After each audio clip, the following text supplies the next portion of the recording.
पूरे भारत के अंदर, पूरे मुल्क हिंदुस्तान के अंदर सिर्फ मस्जिद की तादाद ढूंढ ली जाए तो 8 लाख मस्जिदें पूरे मुल्क हिंदुस्तान के अंदर है, जिनमें से तकरीबन 3 लाख मस्जिद के अंदर मदरसे ही चलते हैं। अल्हम्दुलिल्लाह मुसलमान कुरान बोलता है तो मुसलमान कोशिश करता अपने कुरान के मुताबिक जिंदगी गुजारे।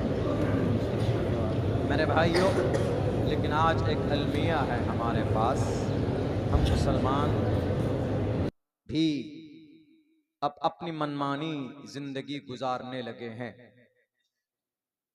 यानी हम लोग अब कुरान से रिश्ता तोड़ रहे हैं। ज्यादा लंबी बात नहीं होगी,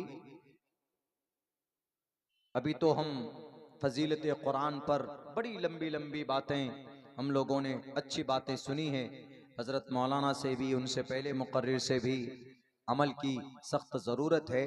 अब यहाँ हम बताते हैं कि आज जो मुसलमान इतना पिट रहा है, लुट रहा है, उसकी वजह सिर्फ यह है कि मुसलमान कुरान के अहकामात पर मुसलमानों का अमल इतना मजबूती के साथ नहीं जितना होना चाहिए। आज जो हमारे हर मस्जिद के नीचे मंदिर ढूंढने की कोशिश की जा रही है, यह मुसलमानों की बदअमली का नतीजा है। अर्ज़े फ़लस्तीन गजा पट्टी में 18,000 बच्चे शहीद कर दिए गए। बच्चे सिर्फ 1 से 2 साल की उम्र जिन बच्चों की है, उन बच्चों की लिस्ट उठाइए तो 18,000 बच्चे हैं। अगर उन बच्चों को सजा दी गई है तो उम्मत मुस्लिमा के गुनाहों की सजा उन बच्चों को दी गई है। यूक्रेन, ईरान के अंदर जो मुसलमानों के साथ वहां पर जुल्म सितम किया जा रहा है, वो उम्मत मुस्लिमा की गलत करतूत, उनकी बदआमालियों का नतीजा उन लोगों को भुगतना पड़ रहा है। इसलिए आज उम्मत मुस्लिमा को यह फैसला करना होगा कि कुरान को मानते हो तो मुकम्मल तौर पर कुरान पर अमल करने की कोशिश करो। कुरान पर अमल करने के लिए 4 टांग 4 हाथ पैर की जरूरत नहीं है, स्पेशल इंसान बनना जरूरी नहीं, बल्कि कुरान करीम पर अमल करने के लिए अगर आप इरादा कर लें तो आप के लिए बहुत आसान। कुरान सख्त नहीं है। लोग कहते हैं, एतराज करते हैं कि कुरान बहुत सख्त है, अहकामात बड़े जबरदस्त है, इसमें देख लो अगर कोई चोरी करता है तो कुरान में है सारिक़ु वस्सारिक़तु फ़क़्तउ ऐदियहुमा, चोर चोरी करने वालों के दोनों हाथ काट दो। देखिए कुरान में है अज़्ज़ानियतु वज़्ज़ानी फ़ज्लिदू कुल्ल वाहिदिम मिनहुमा, ज़िना करने वालों के लिए क्या सजा है। देखिए, अरे पत्थर से मारने का ऑर्डर है शरीयत में, और कुरान में तो कहा क्या कि कोड़े बरसाओ। कैसे? वो भी चमड़े के कोड़े। ये तो बिल्कुल सख्ती है। ऐसा नहीं है। कुरान इन सजाओं को, ये सजा बाद में देता है, उससे पहले बचने का पहले कुरान ने रास्ता बताया। मिसाल के तौर पर आपको यहां से किशनगंज जाना हो, बीच रास्ते में कोई खतरनाक जगह है, कोई अजनबी आया आकर आपसे पूछा कि किशनगंज जाना चाहता हूं, ये रास्ता ठीक है? आपने कहा कि इस रास्ते से मत जाइए, ऐसे घूम कर जाइए, इसलिए कि रास्ते में आगे शेर बैठा हुआ है। आपकी जिम्मेदारी थी बताने की, आपने बता दिया। लेकिन उस आदमी ने कहा, नहीं करीब तो है, करीब ही है रास्ता, आप क्यों मुझे घुमा के बता रहे हैं? आपको मालूम था कि वहां खूनखार शेर है, लेकिन तब आपने बताया, आपकी बातों पर अमल करता तो जान बच जाती, नहीं बची। जब वो गया कुछ देर जाने के बाद शेर ने हमला किया उस पर, और फिर वो आपसे चीख रहा है, चिल्ला रहा है कि बचाओ मेरी जान बचाओ, शेर ने हमला कर दिया। तो आप क्या कहेंगे? अरे तुमको पहले तो बताया था ना कम वक्त, ठीक है मरो तुम, तुम्हारे मुकद्दर में मौत लिखी भी, मरो। तो कुरान पहले बताता है, बचाता है। कुरान पहले बचाता है कि चोरी मत करो। कुरान पहले चोरी क्यों करता आदमी?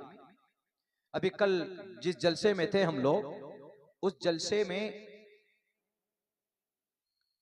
एक लेडीज जो खिदमत का काम कर रही थी, लेडीज पंडाल में खाना खिलाना, औरतों को देखना, उनकी निगरानी करना, ये काम थी। और उस मदरसे के अंदर में काफी दिनों से वो लेडीज काम कर रही थी।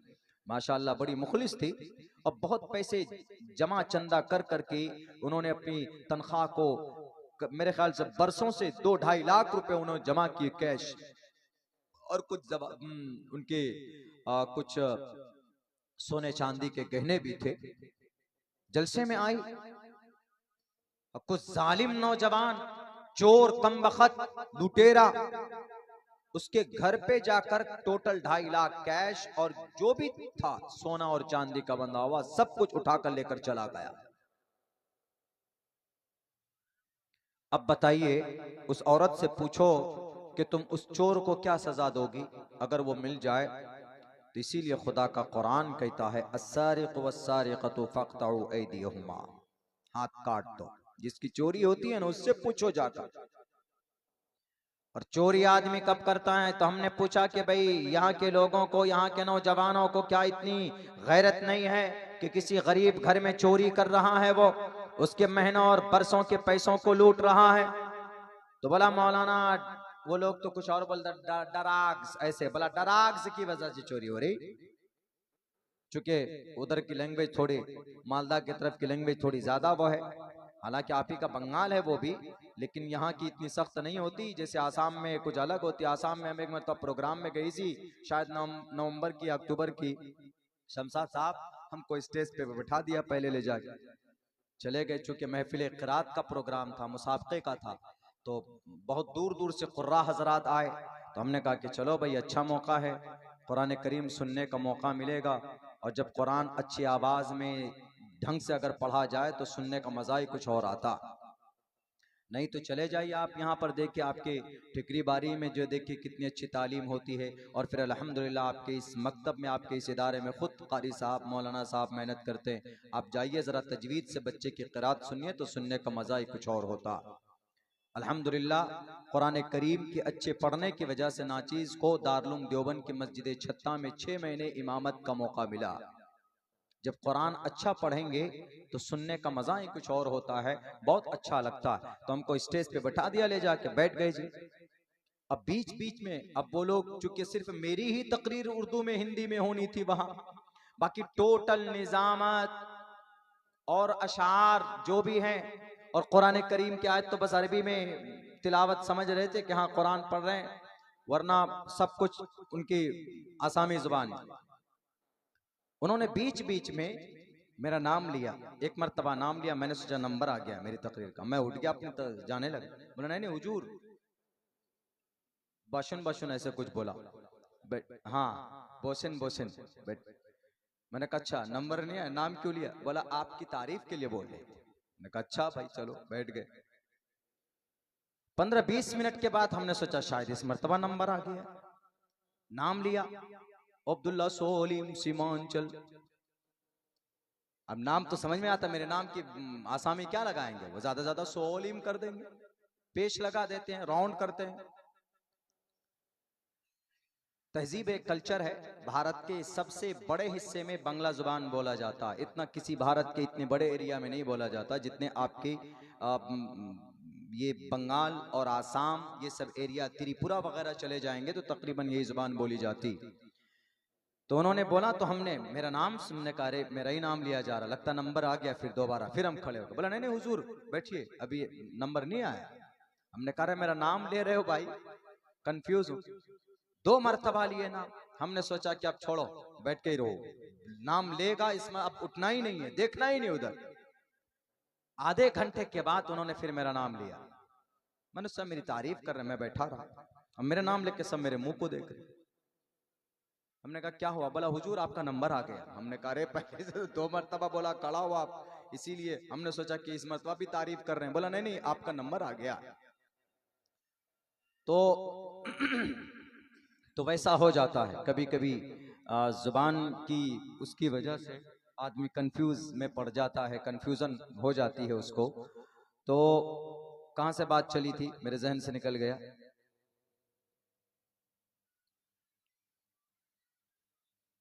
किसकी? चोरी की। हाँ चोरी के बारे में उन्होंने, हाँ तो उन्होंने बोला ड्रग्स, मौलाना ड्रग्स की वजह से इसी चोरी। हमने कहा ड्रग्स क्या? बोले जो नौजवान है, बोला ड्रग्स मतलब ड्रग्स। हाँ ड्रग जो होता है, जो जिससे नशा होता है, जो पाउडर होता है एक किस्म का, बड़ी कीमती होती। तो उन्होंने कहा कि मौलाना उसकी वजह से यहाँ के नौजवान आजकल किसी की साइकिल चोरी कर लेते हैं, अगर कोई मोटरसाइकिल कहीं पर लॉक है तो उसकी टायर निकाल लेते हैं, उसकी पहिया निकाल लेते हैं। मोटरसाइकिल है बाकी पहिया गायब है, किसी की गाड़ी कहीं पर ट्रैक्टर करे तो बैटरी गायब है, बैटरा गायब है। इस तरह का हो रहा है मामला, ये ड्रग्स की वजह से। हमने कहा कि अच्छा, यानी उनके पास पैसे नहीं होते, वो गरीब होते हैं, नालायक। तो इस गुर्बत को दूर करने के लिए अल्लाह ने कुरान में पहले ज़ाब्ता बयान किया। क्या कहा? अकीमुस्सलात व आतुज़्ज़कात। जब गुर्बत होती है तो चोरी की शुरुआत वहां से होती है। जब कौम और समाज के गरीब तक समाज के मालदार आदमी का पैसा नहीं पहुंचता है तो वो चोरी शुरू करने लगता है। तो इसीलिए अल्लाह ने पहले ज़ाब्ता बयान किया कि ज़कात हर एक आदमी को निकालना चाहिए जो साहिब निसाब है। और जब ज़कात निकाल कर वो ज़कात गरीबा तक पहुंचेगी तो फिर चोरी नहीं करेगा बच्चा। और अगर अब भी कोई चोरी करता है ज़कात के माल पहुंचने के बाद, इसका मतलब है कि वह शौक से करता है, इसका मतलब है कि वह अपने अय्याशी के लिए करता है। तब खुदा का कुरान कहता है कि अब कोई माफी नहीं होगी, अब उठाओ इसके हाथ को पकड़ो और काट डालो। और इसी तरह जिना के लिए है, अल्लाह ने जानी को पहले नहीं कहा कि जहां पर भी कोई जानी मिलता है, कोई जिना करने वाला मर्द या औरत, उसके ऊपर कोड़े बरसाओ, ऐसा नहीं है। पहले जिना से बचने का, अपने आप की हिफाजत का तरीका अल्लाह ने कुरान में बयान किया है। अल्लाह ने पहले कहा है कि जिना के करीब मत जाओ, वला तक़रबुज़ जिना इन्नहु काना फ़ाहिशा, ये गंदी चीज है, ये खराब चीज है, जिना के करीब मत जाओ। अल्लाह पहले बचाता है। उससे पहले अल्लाह ने खुसूसन औरतों को ताकीद के साथ 7 आयतों में कहा है कि औरतों, समाज की बेटियों, अपने चेहरे को मत खोलो, बिना पर्दे के मार्केट में बाजार में मत जाओ। वक़र्न फी बुयूतिकुन्न वला तबर्रजन तबर्रुजल जाहिलियतिल ऊला, तुम मार्केट मत जाओ, घरों के अंदर रहो।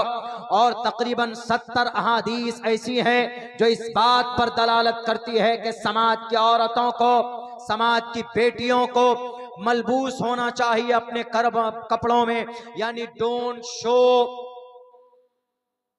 Your beauty and ornament in front of the stranger person. अजनबी के सामने अपने चेहरे को मत खोलना, अजनबी के सामने अपने बालों को मत खोलना, अजनबी के सामने तुम्हारी शक्ल नहीं खुलनी चाहिए। अल्लाह तबारक व ताला ने कुरान करीम के अंदर जिना से पहले बचने का रास्ता बताया, तमाम रास्तों को बंद किया। इंस्टेड ऑफ दैट, उसके बावजूद भी अगर कोई जिना करता है, यानी इतने सारे बचाने, इतने सारे रूल रेगुलेशन के बाद अगर कोई कातिल कत्ल करता है, अगर कोई मर्डरर बनता है, तो उसको पुलिस वाला ये नहीं कहता कि नहीं भाई चलो तुमसे पहली गलती हो गई है, तुमको सजा नहीं सुनाएंगे, तुम पर एफआईआर नहीं करेंगे। नहीं, पहले पुलिस वाला पकड़ेगा तो कहेगा क्या तुमको नहीं मालूम है कि ट्रैफिक को तोड़ना बहुत बड़ा अपराध है? क्या तुम्हें नहीं मालूम है किसी को थप्पड़ मारना ये क्रिमिनल है, ये क्राइम है, ये जुर्म है?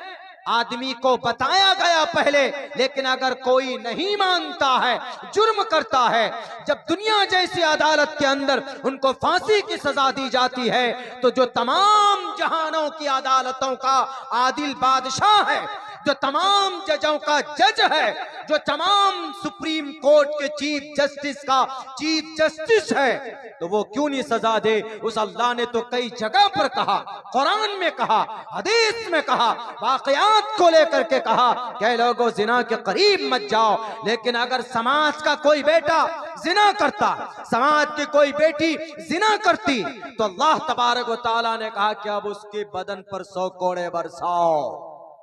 क्यों? उसको पहले समझाया गया है। अगर नहीं माना तब है ये ऑर्डर कि अच्छा, हर धर्मी मानना बताने के बाद भी नहीं माना तब सजा है।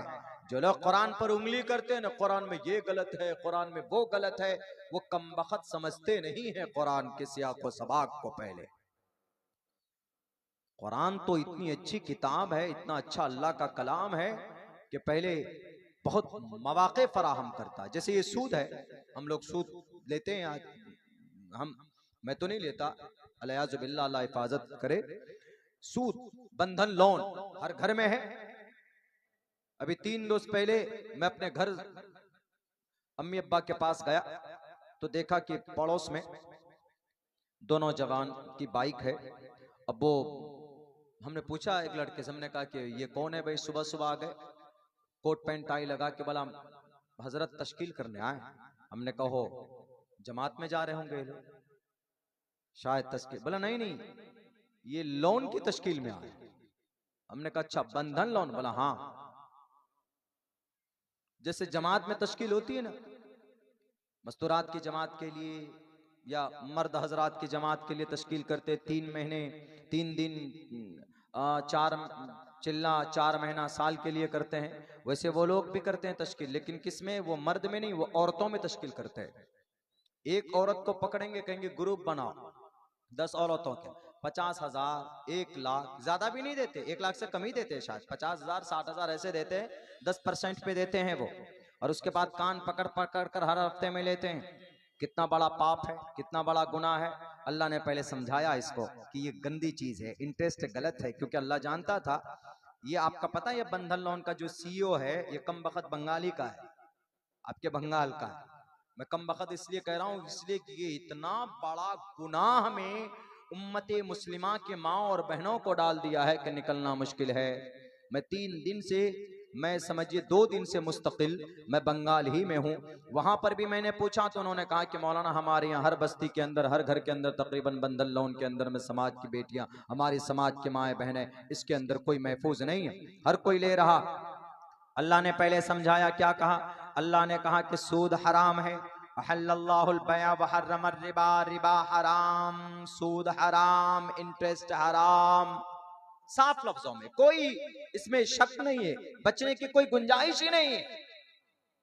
हराम है, हराम है, हराम है। और यूं भी समझाया, यमहकुल्लाहु रिबा व युरबिस सदकात, अल्लाह सूद को बढ़ाता नहीं है बल्कि अल्लाह सदक़े को बढ़ाता है। अगर आपने 500 रुपए से यहाँ पर ताउन पेश किया है तो अल्लाह आपकी रोजी रोटी में बरकत देगा।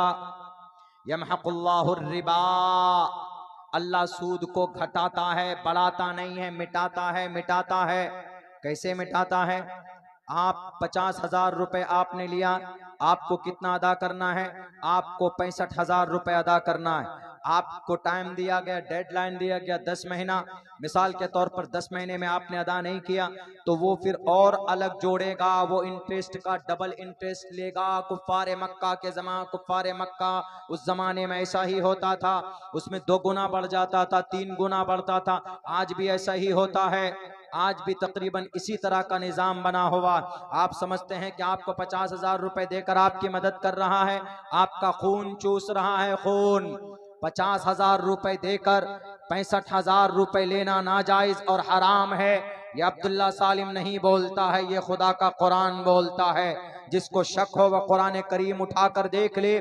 जब अल्लाह ने समझाया नहीं समझे तो अल्लाह तबारक व तआला इंद ए नखीर के अंदर कहता है, साफ लफ्जों में कहता, फ़इल्लम तफ़अलू, अगर तुमने सूद से अपने आप को नहीं बचाया, अगर तुमने सूदी लेन देन से अपने आप को महफूज नहीं रखा तो फ़अज़नो, आओ, फ़अज़नो, ये जुमला है, ये लफ्ज है, फ़अज़नो, तैयार हो जाओ।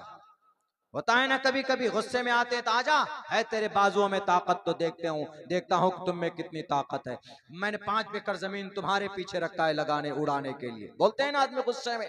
ऐसे ही अल्लाह का तेवर देखो समझाने के लिए, फ़अज़नो, आओ मैदान में। अगर तुमने अपने आप को सूद से बाज नहीं रखा, सूद से दूर नहीं रखा तो आओ मैदान में। फ़अज़नो, किस लिए? बिहर्बिम मिनल्लाहि व रसूलिही, अल्लाह और उसके रसूल से जंग करने के लिए आओ मैदान में। या तो सूद खाओ, सूद खाओगे तो अल्लाह से जंग करने के लिए तैयार हो जाओ, वरना सूद से दूर रहोगे तो अल्लाह तबारक व तआला तुम्हारी तिजारत को बढ़ाएगा, अल्लाह तुम्हारे दीवे सदकात को बढ़ाएगा।